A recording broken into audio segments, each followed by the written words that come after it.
Mm. Okay. Hi, my name is James. Part two of what I entitled The Great Betrayal. Um, not to say that's how I view the situation, but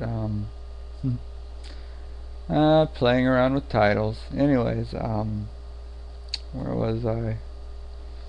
Yes, I found a love letter that my ex-wife had written to a so-called friend of hers that she talked with through MIRC, who lived over in South Africa.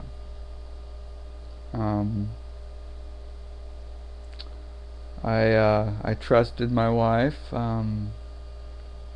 without question, so I always believed it was just that they were friends.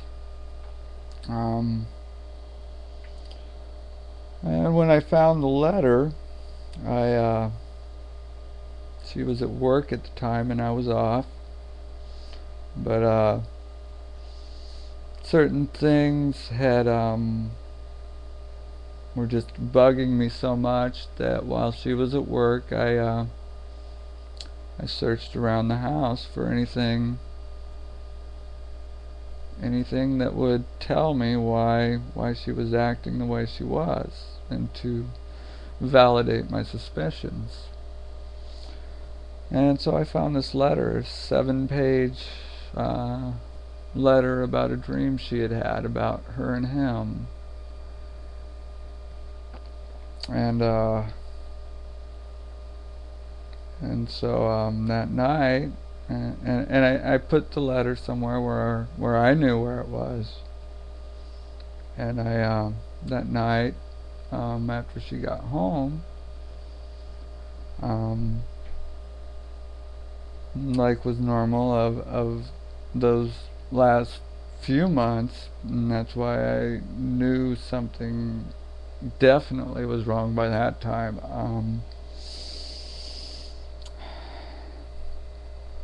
She went straight to the computer, like she always did, and I was um, sitting there watching TV, um, and I went into the kitchen and I looked at her and I asked her, and I asked her, I was like, "Are you and Warren having an affair?" And she looked at me and she said, "No, we're just friends. You know that." And I said, "Okay." And I walked back into the living room and she followed me and proceeded to tell me that she loved me, and we kissed, and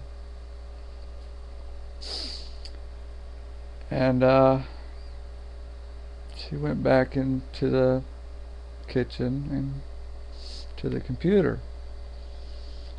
So I got the letter and I walked back into the kitchen, and holding the letter I dropped it down so that she could see what it was.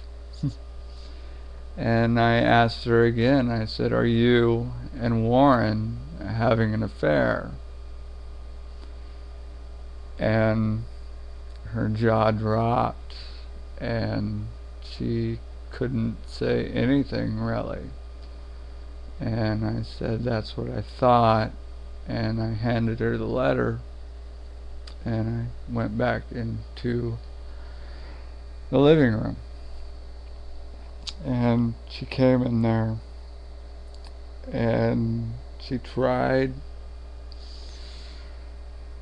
to say some things to me, but every time I tried to talk to her, I would just start bawling, uncontrollably crying. I Um, and up until that point in my life, I'd always been very controlling of my emotions because I had been hurt in the past. I didn't want to feel that pain, and so I felt if I at that time, early 20s and stuff, but at that time, because I was very rational and analytical, I felt if I just control the negative emotions that I don't like, um, then I can't be hurt, which was untrue. I mean, the more I tried to control them, the more I found I just suppressed them, and I still felt that pain whenever I would be rejected. I had a very big fear of rejection growing up. I was voted most bashful of my class, and well, and I'll continue this on another video. Someone's